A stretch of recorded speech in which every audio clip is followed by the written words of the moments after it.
La ilustración, cuando yo empecé, era una cosa, tenía que ver con el diseño, era meramente profesional y se ganaba mucho dinero. Y ahora han pasado 25 años desde que yo empecé, ya no tiene tanto que ver con el diseño, tiene más que ver con el arte. Ahora hay un gran ámbito no profesional, amateur, y no se gana nada de dinero. Así que cuando empecé a montar mis clases, pues, perdona, es que se me había olvidado que en Bogotá uno no puede hacer esfuerzos si no es de acá, que se queda sin aire. Cuando empecé a hacer mis clases, decidí recopilar todo lo que podía encontrar sobre definiciones de ilustración. Lo primero que hice fue entrar en el diccionario, que como sabéis es una herramienta del diablo. No confiéis nunca en los diccionarios, los hace gente vieja y obsoleta. En la definición de la RAE dice ilustración, acción, efecto de ilustrar, que es como no decir nada. Estampa, grabado o dibujo que adorna o documenta un libro, que aquí es donde denota que es gente vieja y obsoleta. Publicación comúnmente periódica con láminas y dibujos, además del texto que suele contener, ni siquiera sé a qué se refiere. Y movimiento filosófico del siglo XVIII. Yo aquí dije, uy, esto está muy mal, porque en realidad ilustrador es el oficio más antiguo del mundo.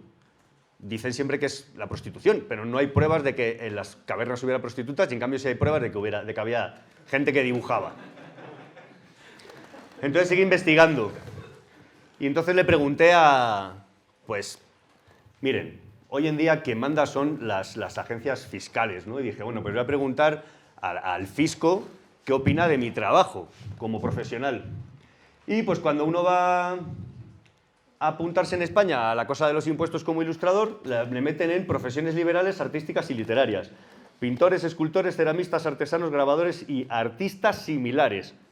Nosotros somos artistas similares. Y la verdad es que hay que darse con un canto a los dientes porque yo en el año 2000 empecé a trabajar de caricaturista y estaba dado de alta como torero. O sea que imagínense. Estos tampoco tenían la respuesta para mí. Así que todavía descendí más hasta a los infiernos y llegué a la Wikipedia. En la Wikipedia en castellano era muy divertido porque dice, las ilustraciones son imágenes asociadas con palabras. Dije, bueno, empieza bien, empieza bien.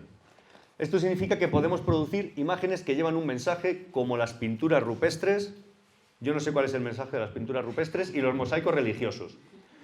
Un buen punto de partida son los manuscritos medievales. Como veis, todo muy aleatorio. Un aspecto importante de la ilustración es el uso de diseños bidimensionales, a diferencia de las imágenes pintorescas y espaciales que tratan de captar la tercera dimensión. O sea, el que escribió esto demuestra que no tiene ni idea de nada, ni de ilustración, ni de bidimensionalidad, ni de nada. Continúa. No se trata sino de otra corriente más, que es bastante denostar la ilustración, eso, dentro de la época contemporánea. Un movimiento artístico quizá de menos envergadura y aceptación que muchos otros, pero que sin duda ya está siendo tenido en cuenta por la historia del arte. Ese ente que nos vigila, que nos va a salvar a todos del olvido, ¿no? Al ser un medio de comunicación visual creado para las masas, como puede ser la fotografía, el cómic, el cartel o el cine. O sea, desastroso. Pero va a peor. Entendemos por ilustración, en términos generales, cualquier obra dibujada con acuarela, tinta china, a plumilla, óleo o aerógrafo y prácticamente cualquier otra técnica artística con características parecidas o iguales a las del cartel y el cómic. Qué desastre, ¿verdad?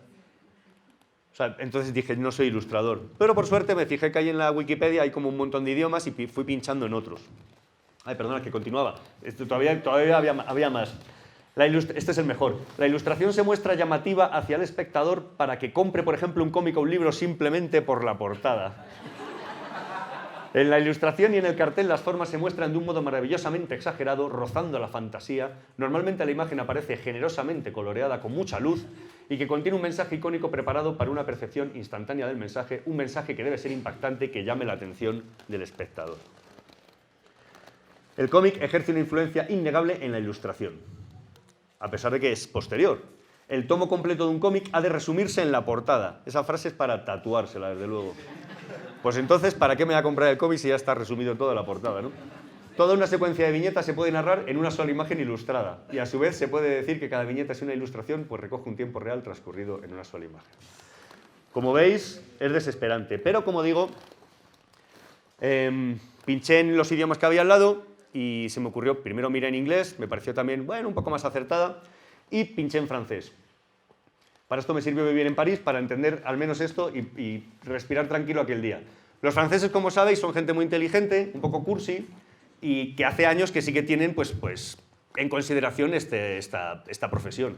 De hecho, cuando ve uno en medios o en redes a ciertos ilustradores franceses en su mansión o en su... y wow. Y dicen, una ilustración es una representación visual de naturaleza gráfica o pictórica cuya función esencial será amplificar, completar, describir o prolongar un texto. Esta se distingue de la imagen en que tiene una función más autónoma. Se refiere a la imagen, por supuesto. Salvo excepciones, la ilustración se distingue de la obra de arte en tanto en que acompaña un texto y que es reproducida en múltiples ejemplares por procesos de impresión mecánica. Un dibujo puede, por ejemplo, constituir una ilustración original, la cual, por procesos de impresión mecánica o digital, da lugar al proceso ilustrativo. ¿Qué viene a decir esto? Pues algo con lo que yo estoy de acuerdo. La primera parte es muy importante, ¿no? La función de una ilustración es amplificar, completar, describir o prolongar un texto. Y si nosotros hacemos un dibujo y lo colgamos en una pared, es arte. Si ese dibujo es reproducido en múltiples ejemplares en un proceso de impresión, se convierte en ilustración. Como veis, algo mucho más serio y mucho más consistente. Ahora voy a mostraros algunas de mis influencias. Yo tuve un conflicto muy grande durante muchos años. Los ilustradores somos gente solitaria. Yo empecé a visitar festivales y me di cuenta de que yo no era igual a los otros ilustradores porque pues, teníamos técnicas diferentes, objetivos diferentes, influencias diferentes. Por ejemplo, mis amigos siempre admiraron mucho a Joseph Wilcon, que es era uno de los ilustradores más importantes de Europa. Y a mí me gusta mucho lo que hace, sin duda, pero yo no vengo de las acuarelas, entonces sufrí bastante intentando buscar unas influencias que se parecieran a la de los otros ilustradores. Yo no estudié en una escuela, yo hice realización audiovisual. Cuando yo estudié no había una oportunidad de estudiar nada relacionado con diseño o ilustración, era Bellas Artes. Y en concreto en España te enseñaban a hacer arte abstracto. Y todo lo que fuera figurativo o arte aplicado o comercial lo absolutamente machacaban, ¿no? Pero ellos que eran más jóvenes sí que habían estudiado y tenían este tipo de referencias. Stepan Sabrel, autor húngaro también de mis favoritos, pero igual pues intentaba que se pareciera, intentaba que mi trabajo viniera de aquí, pero era imposible. Anne Herbaut, que fue la jefa de la ilustración francesa de hace 10 años, todo el mundo la copia, como podéis ver. O Wolf Elbruck, un colajista muy bueno. Todos mayores, todos admiradísimos por mí, me encantan sus libros, pero, como os digo, tenía ese conflicto. Yo no soy esto, ¿no? Y después de un par de años luchando por negar quién yo era e intentar acercarme a esto, dije, qué narices, voy a abrazar quién yo soy. Yo porque soy ilustrador. Yo recuerdo que la primera vez que dije, yo quiero dibujar, fue con Hello Kitty. Hello Kitty, como sabéis, lo dibujó Yuko Shimizu para una empresa llamada Sanrio en Japón en los años 70. Y yo veía esto con 4 o 5 años y yo decía, yo quiero hacer el dibujo que vaya en todos los estuches de mis compañeras de clase. Yo quiero ser esa persona. Yo es lo que quiero aplicar, ¿no? Por supuesto, si esto lo dices en la Feria del Libro de Bolonia o en algún sitio similar, pues te van a tirar por la borda. Porque, amigos, esto es diseño, esto no es arte. Como sabéis, Hello Kitty está copiada de Miffy, que no se llama Miffy, se llama Nyenje en holandés, pero como nadie sabe pronunciarlo, pues la llamaron Miffy fuera de Holanda. Es un personaje más famoso de Holanda, dibujado por Dick Bruna, el ilustrador y diseñador más famoso de toda Holanda, murió hace 2 años. Y lo mismo, pues me sentía súper identificado con ese minimalismo, con la idea de llegar a los niños y con la idea de despertar esa pasión. Y todavía más allá, también recuerdo, yo de pequeño me lavaba los dientes con pasta Blendy, que era una pasta infantil, y dentro de la caja venía un cómic. Yo era el mismo cómic y lo leía todos los días 3 veces, cada vez que me lavaba los dientes. Y de nuevo, yo pensaba, yo quiero hacer el cómic que vaya en las pastas de dientes de todos los niños del mundo. Así que, como digo, decidí tirar por la borda todo ese afán de convertirme en alguien que no era, un artista, y me centré en lo que soy, que es un diseñador. Estas fueron, digamos, mis primeros impulsos. Cuando tenía 12 años, Orbis Fabri sacó en España unos coleccionables del kiosco por fascículos que era curso de diseño gráfico. Te enseñaban a ser diseñador antes de los ordenadores, estaba todo muy bien, me parecía muy interesante. Pero lo más interesante era los dos libros últimos, que eran grandes maestros del diseño gráfico. Y amigos, uno abría esos libros y, sinceramente, no eran diseñadores, eran ilustradores. O sea, eran todos grandes cartelistas de la historia. Y de nuevo, yo quería ser eso. Pero ahí no decía en ningún sitio ilustración, ahí en todas partes decía diseño gráfico, porque la ilustración hasta hace 15 años era una rama exclusiva prácticamente del diseño gráfico. Salvo en el ámbito editorial, digamos, ¿no? Que se mezclaban las dos cosas. Por ejemplo, uno de los autores que figuraba en ese libro de grandes maestros del diseño gráfico era Joseph Müller-Brockmann, que como sabéis es pues, uno de los diseñadores más importantes que ha habido en el mundo y el papá de un montón de cosas de las que hacemos ahora, como por ejemplo el diseño con retículas. Él hacía en el año 57 estos carteles para conciertos de música clásica y yo sin darme cuenta hice un corto hace 2 años y lo hice, cuando me quise dar cuenta estaba haciendo un Müller-Brockmann. Es inevitable, ¿no? Así son las influencias. Tom Besselman me pasa igual, pues los pintores que me gustan no son pintores habituales. Sinceramente, Velázquez no me interesa. A mí me gusta el pop, el minimalismo, la abstracción y la geometría. Tom Besselman es uno de mis favoritos. Un auténtico pintor pop. Y bueno, pues yo sinceramente intento copiarle siempre que puedo, porque me encanta. Miren amigos, la copia ha de ser militante. Si copiáis a otro ilustrador que está vivo y activo, sois unos juepuchas. No, eso no se puede hacer, no hay que copiar.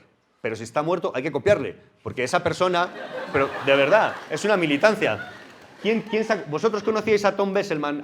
¿Quién conocía a Tom Besselman antes de esta charla? Que levante la mano. Nadie. ¿Entendéis por qué hay que copiar a los autores? Porque, sinceramente, yo llevo trabajando 25 años. Espero, si tengo suerte, no trabajar más. No, bien, espero, si tengo suerte, trabajar otros 25. Y después de 50 años, sacando conclusiones, aprendiendo, ¿qué hace uno? Se muere y el siguiente vuelve a empezar desde cero. Eso es un poco absurdo. Hay que hacer esa militancia. Hay que rescatar a los autores. Somos herederos de una corriente de pensamiento. Esa corriente de pensamiento es la cultura, el arte, el diseño, la ilustración, el dibujo, como queráis llamarlo.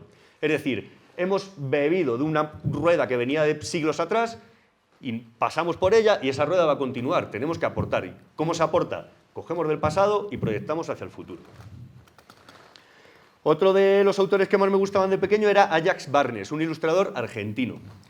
Él era buenísimo y yo creo que desde que tengo 5 años tenía claro que quería copiar esos ojos. Lo digo de verdad, me fascinaban. Yo empecé a hacer estos ojos como en 2004, 2005, 2006. Todo el mundo me decía, ¿por qué tus personajes parece que van de trippy? Y yo, no, es así, es una cosa, es una cosa. Al final me pasé como 10 años luchando por conseguir popularizar esos ojos. Un día se popularizaron y ahora todo el mundo los hace y ya uno pues ya no es un rasgo propio de uno. Y eso, amigos, es la consecuencia y amigas de formar parte de esa corriente de pensamiento. Pues uno copia y luego le copian y ya está. Así somos. De hecho, es lo mejor que os puede pasar, que alguien os copie y nadie sepa de dónde viene. Porque eso es que lo que uno aporta acabe formando parte de lo popular. Y eso es muy difícil de conseguir. Y el precio es el anonimato. No solo los ojos lo copié de Ajax Barnes, sino también de Joan Miró, que como sabéis es un pintor y escultor catalán de mis favoritos. Joan Miró me enseñó lo que yo llamo el palo bola, que no es más que componer con líneas y puntos, que es una cosa muy, muy, muy divertida y muy prehistórica en realidad, ¿no?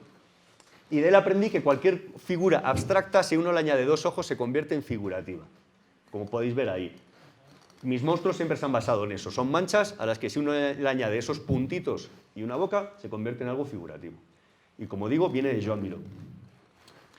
Esto es lo que os muestro del palo bola. Siempre me ha fascinado ese tipo de construcción y siempre que puedo intento tirar de lo mismo. Los asteriscos, que es una cosa tan propia de mí que incluso forma parte de mi firma, también los extraje de Joan Miró. De Monet aprendí una cosa muy buena y es también como algo casi abstracto, de nuevo, si le ponemos un sol rojo se convierte en un paisaje, ¿no? A mí me viene muy bien, yo odio esa cosa de dibujar a lápiz y luego entintar, no me gusta nada, yo dibujo directamente a tinta. Y aprendí que colocando un solecito rojo, pues uno compensa cualquier dibujo que haya salido mal compuesto en la página. Pero funciona. Frank Ossick, ¿os acordáis de Frank Ossick? ¿Veis? Todo el mundo se ha olvidado. Esto es algo que tenéis que tener en cuenta. Si queréis ser ilustradores e ilustradoras, acabaréis olvidados. Frank Ossick era el hombre de moda hace 20 años. Él nació en Madrid, pero creció en Estados Unidos, no tiene nada de madrileño. Y una cosa que hacía siempre era pues este conejito, el conejo que fuma y tiene barba de 3 días. Y es algo que yo adapté. Lo de odio el tabaco, aquí hay un niño, no fumes nunca, eso es malísimo, pero no puedo evitar meter cigarros en todos los dibujos que hago porque no sé cuándo parar de dibujar y siempre me apetece dibujar un poco más y digo, ¿y ahora qué hago? Pues un cigarro y humo. Y ya está, y así termina todo. Y también lo convertí, pues lo convertí en algo mío. Franco Sig no está muerto y sigue en activo, o sea que eso sí que ha sido, no era plagio militante. Ellsworth Kelly es mi pintor favorito con mucha diferencia, porque habla muy claro. Él ha abstraído todo lo que hace a forma y color. Y lo hace porque así puede hablarnos a todos. Así hace que cualquier persona pueda sentirse identificada con lo que él plantea en su obra, ¿no? ¿Y el que plantea? Básicamente habla de las relaciones que hay entre las formas y los colores. ¿Qué ocurre? Por ejemplo, él tiene ese cuadro tiene como una serie en la que cambia de color esas tres figuras. Y lo que te hace es plantearte, oye, pues un montón de cosas, ¿no?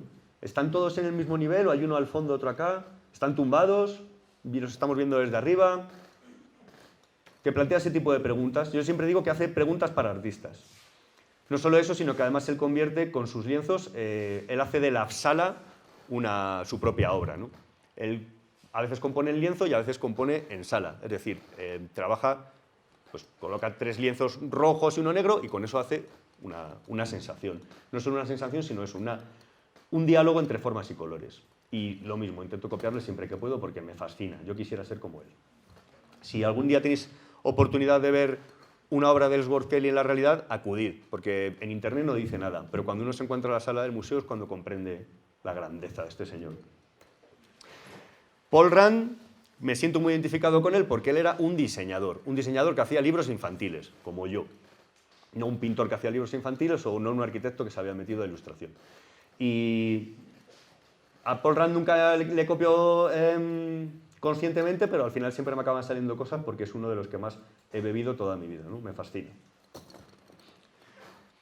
Con la línea del dibujo me pasa igual, pues yo he sido siempre muy buen estudiante, he tenido muy buenas notas, menos en dibujo, me iba fatal. Y era porque tenía que ser uno limpio, recto y ese tipo de cosas que nunca he entendido qué relación tienen con el dibujo. George Grosz era un expresionista que hacía, pues eso, se expresaba a través de la línea, ¿no? Y una cosa además que siempre me ha dado mucha rabia es que venían los adultos a mis exposiciones cuando yo era pequeño, yo con 16 años estaba en un grupo de pintura y todo el mundo me preguntaba lo mismo, ¿por qué dibujas monstruos? ¿Por qué todo tiene que ser tan feo? Un artista tiene que representar la belleza. Es como, no necesariamente, ¿no? George Grosz, de hecho, representa pues, la fealdad del poder, del capitalismo, del fascismo, a través de esa línea. Y a mí me gusta mucho eso. Los dibujos no tienen por qué ser bonitos, nunca. Con Quentin Blake pasa igual. Quentin Blake es mi ilustrador favorito, imagino que el de medio mundo, ¿no? Es uno de los ilustradores más grandes que ha dado el siglo XX. Y él tiene una cosa maravillosa, y es esa línea temblorosa, que parece que el dibujo va a estar mal hecho, pero luego está todo siempre tan bien compuesto y tan proporcionado que funciona de maravilla. Imagino que todo el mundo que no dibuje pensará que es muy fácil dibujar como Quentin Blake. Yo os animo a intentarlo, es prácticamente imposible. Hay que ser un genio absoluto.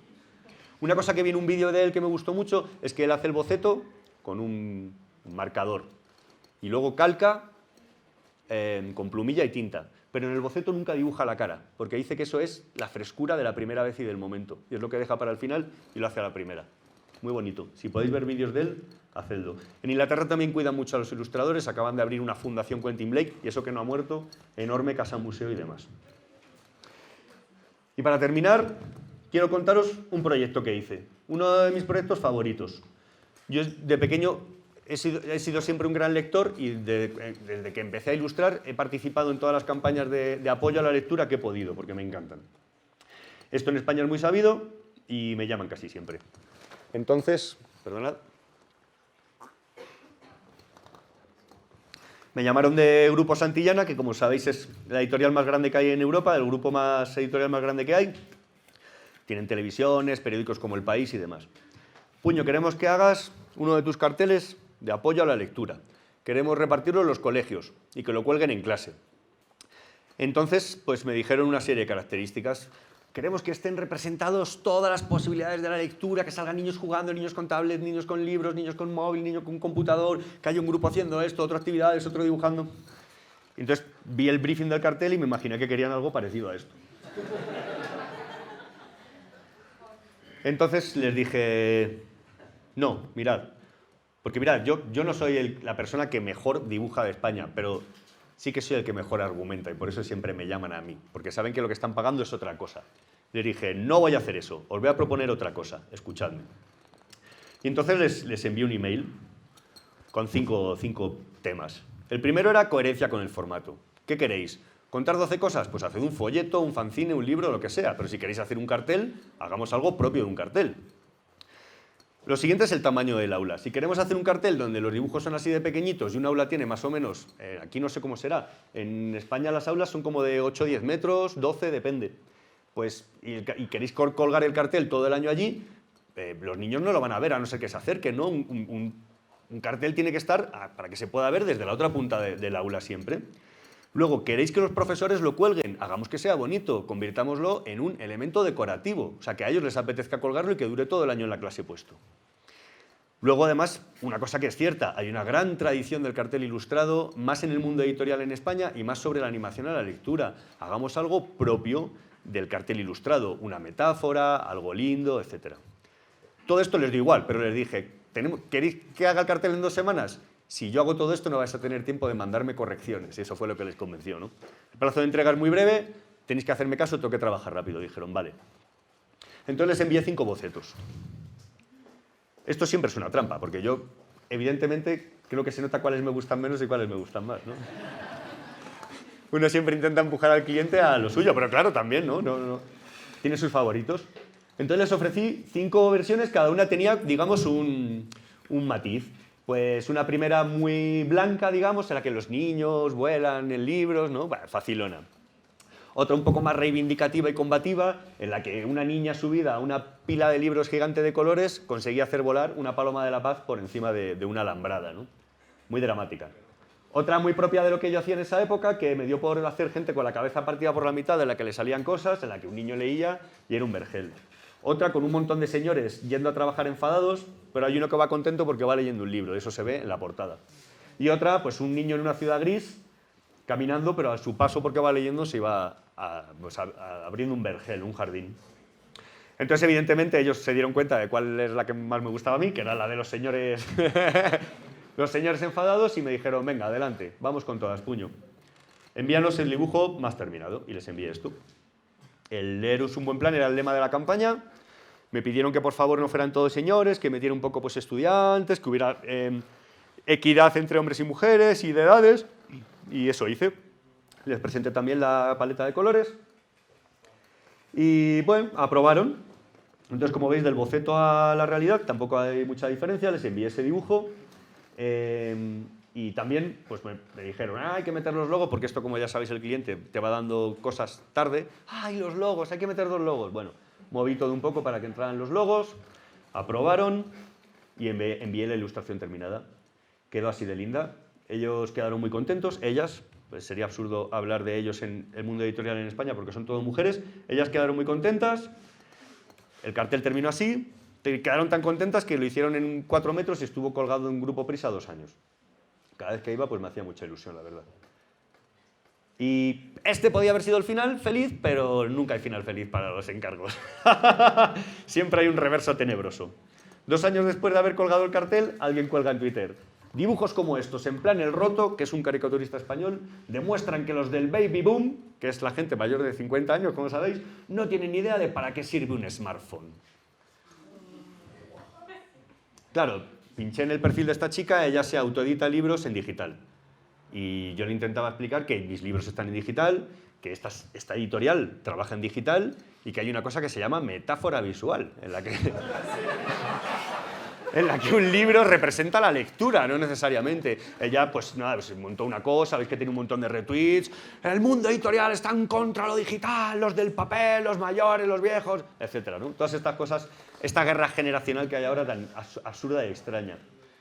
Ella sigue en sus 13 años después, pero se cayó cuando le dije, por favor, abre tu tablet o tu smartphone y mira las aplicaciones que tienes de lectura de libros digitales, a ver qué es lo que aparece en esos iconos, ¿no?